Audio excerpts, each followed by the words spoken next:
Breaking news చూస్తున్నాం. దేశంలో Maoist ఉనికిని పూర్తిగా తుడిచిపెట్టడమే లక్ష్యంగా భద్రతా బలగాలు అత్యంత భారీ ఆపరేషన్ ప్రారంభించాయి. మావోయిస్టు పార్టీ అగ్రనేత ముప్పాల లక్ష్మణరావు అలియాస్ గణపతితో పాటు మోస్ట్ వాంటెడ్గా మిసిర్ బెస్రా లక్ష్యంగా అయితే ఈ ముమ్మర వేట ప్రారంభమైంది. మరి రాష్ట్రాల సరిహద్దుల్లో వ్యూహాత్మకంగా సాగుతున్నటువంటి ఈ జాయింట్ ఆపరేషన్లో కేంద్ర ప్రభుత్వ ఆదేశాల మేరకు 4 రాష్ట్రాల ప్రత్యేక బలగాలైతే రంగంలోకి దిగాయి.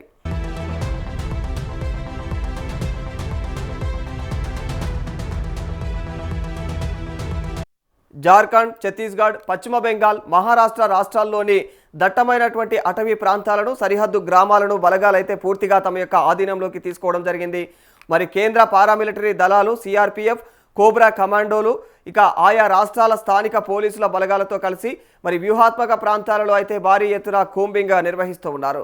అనుమానిత ప్రాంతాలలో విస్తృతంగా అయితే తనిఖీలు చేపట్టడంతో పాటు అంతర్రాష్ట్ర సరిహద్దుల గుండా కూడా ఎవరూ తప్పించుకోకుండా గట్టి బందోబస్తు చెక్ పోస్టులను ఏర్పాటు చేశారు.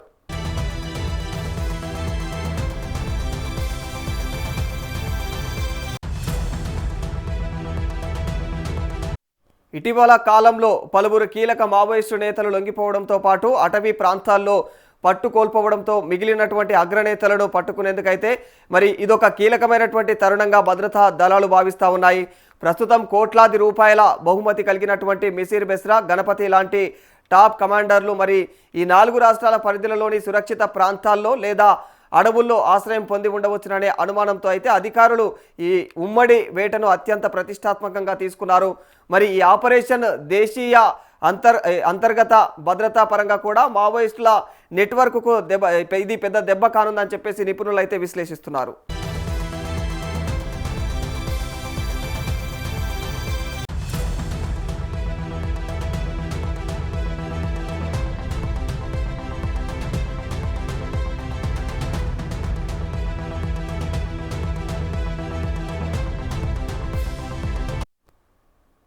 ఆపరేషన్ గణపతి ప్రస్తుతం తెలంగాణ పోలీసుల ముందు ఉన్నటువంటి అతిపెద్ద సవాల్ ఇది. 4 దశాబ్దాలకు పైగా మావోయిస్టు ఉద్యమాన్ని నడిపించి ఇక కేంద్ర రాష్ట్ర ప్రభుత్వాలకు కంటి మీద కునుకు లేకుండా చేసినటువంటి గణపతి ఆచూకీ ఇప్పటికీ తెలుసుకోలేకపోవడం ప్రభుత్వం వెలితిగానే భావిస్తూ ఉంది. మరి ఇటీవల ఢిల్లీలో జరిగినటువంటి సమావేశంలో కేంద్ర హోంమంత్రి అమిత్ షా కూడా గణపతి గురించి ప్రత్యేకంగా చర్చించారు.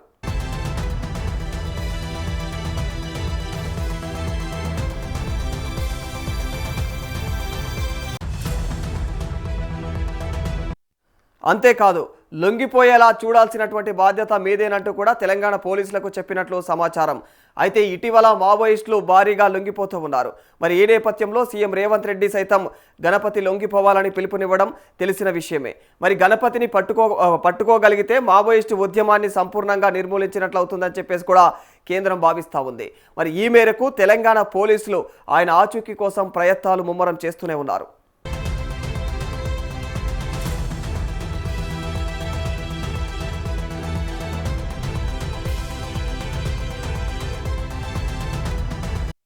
దాదాపు 8 ఏళ్ల క్రితం నాయకత్వం నుంచి స్వచ్ఛందంగా ఆయనే వైదొలిగే వరకు కూడా మావోయిస్టు పార్టీ కేంద్ర కమిటీ కార్యదర్శిగా పనిచేశారు గణపతి అలియాస్ ముప్పాల లక్ష్మణరావు.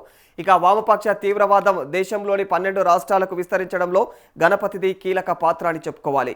మరి ఇటీవల కేంద్రం చేపట్టినటువంటి ఆపరేషన్ కగార్ ఫలితంగా చాలా మంది మావోయిస్టులు ఎన్కౌంటర్లలో మృతి చెందారు. అగ్రనేతలు సహా వందల మంది లొంగిపోయారు.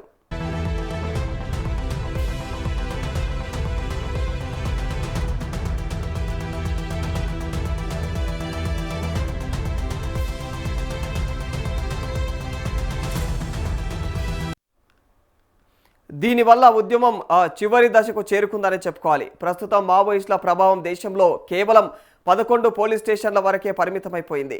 మరి ఇంత చేసినా కూడా పోలీసులకు గణపతి ఆచూకీ మాత్రం దొరకనే లేదు. గణపతితో సన్నిహిత సంబంధాలు ఉండి ఇటీవల లొంగిపోయినటువంటి అగ్రనేతలతో పాటు ఆయనకు గన్మెన్లుగా పనిచేసినటువంటి వారిని ప్రస్తుతం అయితే పోలీసులు విచారిస్తూ ఉన్నారు. ఇక దాదాపుగా వాళ్ళు గణపతిని చూసి 7-8 నెలలైందని చెప్పేసి పలువురు చెప్పినట్టుగా కూడా తెలుస్తోంది. ఆయనను ఇక అబూజ్మడ్ నుంచి ఇక బీహార్కు తరలించామని, ఆ తర్వాత అక్కడి నుంచి ఎక్కడికి తీసుకువెళ్లారో తెలియదని చెప్పేసి కూడా వాళ్ళు స్పష్టం చేసినట్లు తెలుస్తూ ఉంది. మరి ఇప్పుడు మాత్రం గణపతి బీహార్ మీదుగా నేపాల్ వెళ్ళి ఉంటారని చెప్పేసి అయితే పోలీసులు అంచనా వేస్తున్నారు.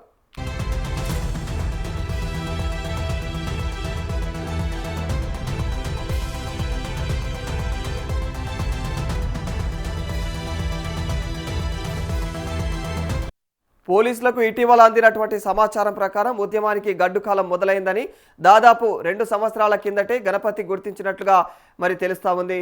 మరి ఈ ఉద్దేశంతోనే ఆయన ముందే తప్పించుకొని ఉన్నారని చెప్పేసి భావిస్తూ ఉన్నారు. దీనిలో భాగంగానే ఆయన మొబైల్ ఇక డిజిటల్ ఉపకరణాలు ఏవి కూడా లేకుండా తనను తాను బందీ చేసుకున్నారు. మరి ఇలా తన సహచరులకు ఆయన ఉనికి తెలియకుండా తరచుగా ప్రదేశాలు మారుస్తూ అజ్ఞాతంలో ఉండవచ్చునని చెప్పేసి అంచనా వేస్తున్నారు పోలీసులంతా కూడా. మరి ఆయన వయసు ఇప్పటికే 76 ఏళ్ళు ఉంటుంది. మరి ఈ పరిస్థితుల్లో అనేక అనారోగ్య సమస్యలతో సతమతమవుతున్నటువంటి గణపతి ఎక్కువ దూరం కూడా వెళ్ళి ఉండడని, మరి వైద్యం అందుబాటులో ఉండేటువంటి ప్రాంతాలనే ఇక అజ్ఞాత జీవితం గడుపుతుండవచ్చునని చెప్పేసి అర్థమవుతోంది.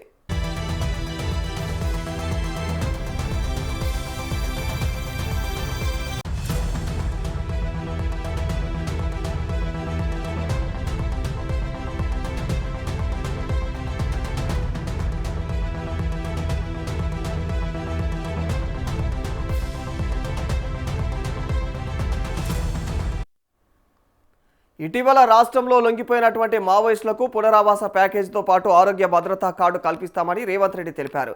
అలాగే వారికి నిమ్స్ వంటి ఆసుపత్రుల్లో మెరుగైనటువంటి వైద్య సేవలు పొందే ఏర్పాట్లు కూడా చేస్తామని అన్నారు. మావోయిస్టుల హోదాలకు తగ్గినట్టుగా ఇక మరి ప్యాకేజీ కల్పిస్తామని చెప్తూ ఉన్నామని, మరి వారికి ఇంటి స్థలంతో పాటు ఇందిరమ్మ ఇల్లు కల్పించేందుకు కూడా సర్కారు సిద్ధంగా ఉందని చెప్పేసి పేర్కొన్నారు. అలాగే రాష్ట్రంలో భూమి లభ్యత కష్టంగా ఉన్నందున ఇక సాగు భూమి ఇవ్వటం పైన ఎలాంటి హామీ కూడా ఇవ్వలేమని, మరి హింసకు ఛాన్స్ లేదని, అక్రమంగా ఆయుధాలు కలిగి ఉంటే మాత్రం ఖచ్చితంగా సహించేది లేదని తెలిపారు.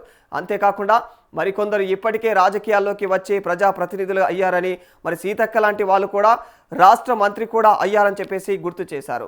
అయితే మరి ఇదే అంశానికి సంబంధించి మరింత సమాచారం ఇక మా పొలిటెంట్ ప్రతినిధి అన్వేష్ని అడిగి తెలుసుకునే ప్రయత్నం చేద్దాం. అన్వేష్, మావోయిస్టు గణపతి కోసం పోలీసులు ఇంకా భద్రతా బలగాలన్నీ కూడా ఇప్పటికే ముమ్మర చర్యలు తీసుకున్నట్టు తెలుస్తా ఉంది. దీనిపైన అప్డేట్స్ ఏంటి? ఎస్ రాధాకృష్ణ, మావోయిస్టు పార్టీ అగ్రనేత గణపతి కోసం పోలీసులు అయితే ముమ్మర వేట 4 రాష్ట్రాల్లో నిర్వహిస్తున్నారని చెప్పాలి. దేశంలో మావోయిస్టు ఉనికి పూర్తిగా తుడిచిపెట్టడమే లక్ష్యంగా భద్రతా బలగాలు భారీ ఆపరేషన్ని ప్రారంభించాయని చెప్పాలి. దేశంలో మావోయిస్టు ఉనికి పూర్తిగా ఇప్పటికే కోల్పోయారు. ఇది పూర్తిగా తుడిచిపెట్టాలంటే ఇటు గణపతి మరియు ఉన్నటువంటి మిసిర్ బిస్తా ఇద్దరు పోలీసులకి చెంతకు చేరుకుంటే పూర్తిగా మావోయిస్టు పార్టీ అనేది దేశంలోనే ఉనికి కోల్పోయి అసలు మావోయిస్టు పార్టీ ఉద్యమమే ఆగిపోయే అవకాశాలు ఉన్నందున ముప్పాల లక్ష్మణరావు అలియాస్ గణపతితో పాటు మోస్ట్ వాంటెడ్గా ఉన్నటువంటి మిసిర్ బిస్తా లక్ష్యంగా ముమ్మర వేటనైతే సిఆర్పిఎఫ్ బలగాలు ప్రారంభించాయని చెప్పాలి. రాష్ట్రాలు అటు తెలంగాణ రాష్ట్రం, అటు ఆంధ్ర, ఒరిస్సా బోర్డర్లలో సరిహద్దుల్లో వ్యూహాత్మకంగా ఈ జాయింట్ ఆపరేషన్ అయితే కేంద్ర ప్రభుత్వాలు మరొకసారి ఏర్పాటు చేయడం అయితే జరిగింది. అటు జార్ఖండ్, ఛత్తీస్గఢ్, పశ్చిమ బెంగాల్, మహారాష్ట్ర దట్టమైన అటవీ ప్రాంతాలు, ఇటు తెలంగాణ కర్రగుట్టలు వంటి ప్రాంతాల్లో కూడా మరొకసారి ముమ్మర వేటైతే కొనసాగించడం జరుగుతుంది. అటవీ ప్రాంతాలన్నింటినీ కూడా ప్రస్తుతం సుమారు పోలీసులు 5,000 నుండి 10,000 మంది పారామిలిటరీ బలగాలైతే పూర్తిగా వారి స్వాధీనంలోకి ఉన్నటువంటి గ్రామాలన్నింటినీ వారి స్వాధీనంలోకి వారి కంట్రోల్లోకి తీసుకున్నారనే తెలుస్తుంది.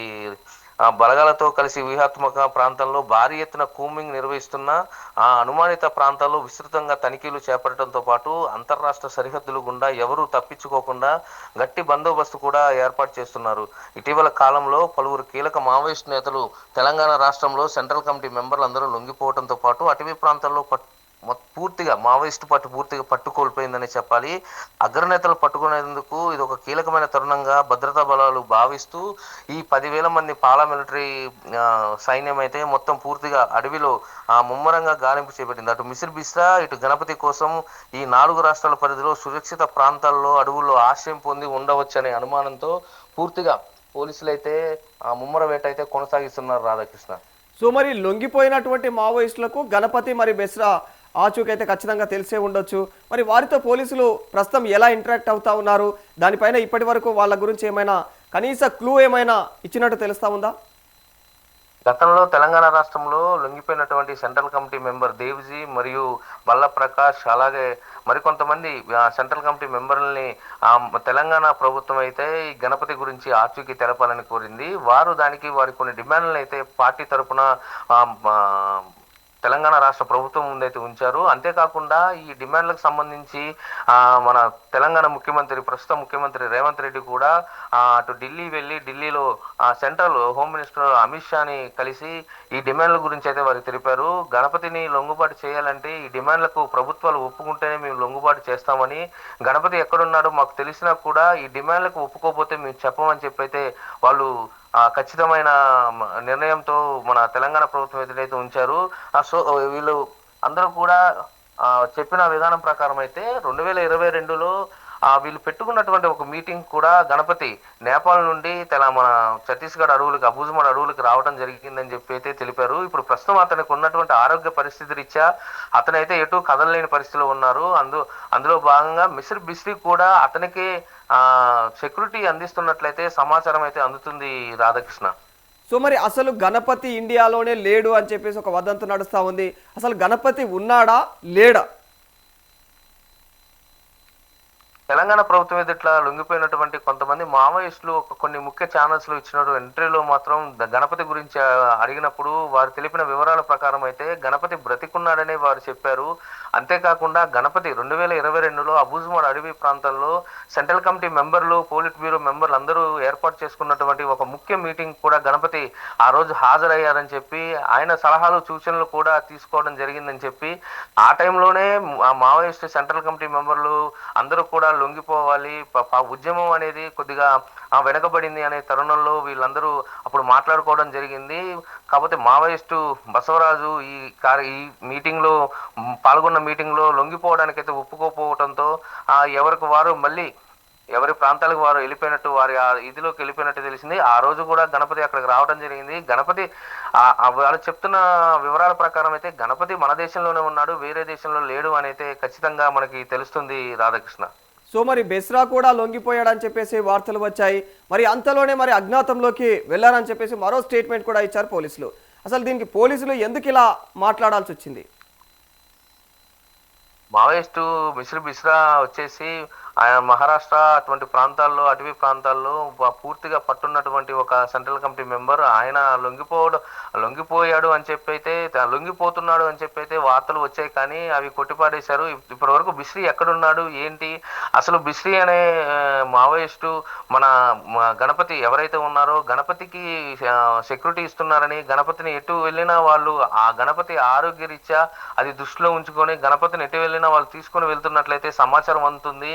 ఆ గణపతి యొక్క సెక్యూరిటీ మిశ్రీ బిస్రా, అంటే మిశ్రీ బిస్రా ఉన్న ప్రాంతంలోనే గణపతి ఉన్నట్లు, వీళ్ళిద్దరు కలిసే ఉన్నారు అని చెప్పి కూడా కొన్ని వార్తలు అయితే వినపడుతున్నాయి రాధాకృష్ణ. అంతేకాకుండా గణపతికి మిశ్రీ బిస్రానే సెక్యూరిటీగా ఉన్నట్టు కూడా వార్త అనేది మధ్యకాలంలో వచ్చింది. మిశ్రీ బిస్రా ఆయనతో పాటు ఉన్నటువంటి కొంతమంది కూడా లొంగిపోదామని చెప్పిన తరుణంలో రెండు వర్గాలుగా మిశ్రీ బిస్రా యొక్క టీము విడిపోయి కొంతమంది మిశ్రీ బిస్రాకు సంబంధించినటువంటి కొంతమంది మావోయిస్టులు అయితే మహారాష్ట్ర ప్రభుత్వాన్ని ఇప్పటికే సంప్రదింపులు జరిపారని చెప్పి కూడా మనకు తెలుస్తుంది. అంతేకాదు మిశ్రీ బిస్రా దొరికితే ముప్పాల లక్ష్మణరావు అలియాస్ గణపతి కూడా పోలీసులకి దొరికినట్టేనని, వీరిద్దరి కోసం ఇప్పుడైతే ఈ వేట కొనసాగుతుంది. సుమారు 10,000 మంది పోలీస్ బలగాలు, అటు పారామిలిటరీ, ఇటు సిఆర్పిఎఫ్, అంతేకాకుండా కోబ్రా, డిఆర్జీ వంటి బలగాలన్నీ కూడా ముఖ్య అటవీ ప్రాంతాలు ఎక్కడైతే ఉన్నాయో గణపతి ఆచూకీ, గణపతి గతంలో తిరిగినటువంటి అటవీ ప్రాంతాలన్నింటినీ కూడా ముమ్మరం చేశారు.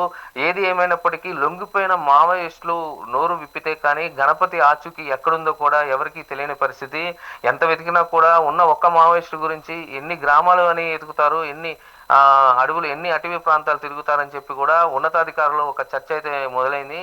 దీనిలో భాగంగానే తెలంగాణ ప్రభుత్వాన్ని మరొకసారి ఛత్తీస్గఢ్ ప్రభుత్వం అయితే ఏమి, అటు సెంట్రల్ మినిస్టర్ హోంశాఖ అమిత్ షా కూడా తెలంగాణ ప్రభుత్వానికే గణపతి లొంగుబాటుని బాధ్యతగా అప్పచెప్పినట్లయితే మనకి సమాచారం అయితే అందుతుంది. దీనిలో భాగంగా గణపతి లొంగుబాటు జరగాలి అంటే వారు పెట్టినటువంటి ప్రధాన డిమాండ్లు ఏవైతే ఉన్నాయో ఆ డిమాండ్లకు ఒప్పుకొని ఇటు తెలంగాణ ప్రభుత్వం కానీ అటు సెంట్రల్ గవర్నమెంట్ కానీ ఈ రెండు కూర్చొని మాట్లాడుకున్న అనంతరమే గణపతి లొంగుబాటు సాధ్యమవుతుందని చెప్పైతే మనకు తెలుస్తుంది రాధాకృష్ణ. ఏది ఏమైనప్పటికీ లొంగిపోయిన సెంట్రల్ కమిటీ మెంబర్లు అటు దేవిజీ కానీ, అటు ఆశన కానీ, అటు సోను దాదా కానీ ఇంతమంది లొంగిపోయారు. అనేక సమాచారాలు వాళ్ళు అందిస్తున్నారు. ఎన్నో కోట్ల రూపాయలకు సంబంధించినటువంటి డంపింగ్లు, అంతేకాకుండా బంగారం సంబంధించినటువంటి అనేక సమాచారం వాళ్ళు అందిస్తున్నారు. కానీ మావోయిస్టు అగ్రనేత ముప్పాల లక్ష్మణరావు అలియాస్ గణపతి గురించి మాత్రం వాళ్ళు ఎక్కడా చెప్పడం లేదు రాధాకృష్ణ. దీన్ని బట్టి గణపతి బతికే ఉన్నాడు. అంతేకాకుండా గణపతి లొంగిపోవాలి, గణపతి ఆచూకీ మేము తెలపాలంటే మాత్రం ఖచ్చితంగా మేము పెట్టినటువంటి డిమాండ్లలో ముఖ్యంగా చూసుకుంటే గతంలో లొంగిపోయిన మావోయిస్టులు లేదా పట్టుబడినటువంటి మావోయిస్టులు మరి మావోయిస్టు సానుభూతి పరులు చాలా మంది జైలులో ఉన్నారు. వాళ్ళందరినీ విడిచిపెట్టాలి, ఎటువంటి కేసులు లేకుండా విడిచి, అంతేకాకుండా మావోయిస్టు పార్టీని కూడా లీగల్ పార్టీగా అంటే ప్రస్తుతం ఉన్నటువంటి పార్టీల టైప్లో దీన్ని కూడా ప్రభుత్వం అంగీకరించాలనే ఉద్దేశంలో వారు అనేక డిమాండ్లు కొన్ని ప్రధాన డిమాండ్లు అయితే ప్రభుత్వాల ముందు ఉంచాయి. ఈ డిమాండ్లకు ఒప్పుకున్న తరుణంలోనే ముప్పాల లక్ష్మణరావు అలియాస్ గణపతి, అది కూడా సెంట్రల్ కమిటీ మెంబర్లు ఎవరైతే లొంగిపోయారో వాళ్ళు తెలిపిన వివరాల ప్రకారమే గణపతి దొరుకుతాడని అయితే ఒక సమాచారం అయితే అందుతుంది Radhakrishna. Right, thank you Ramesh.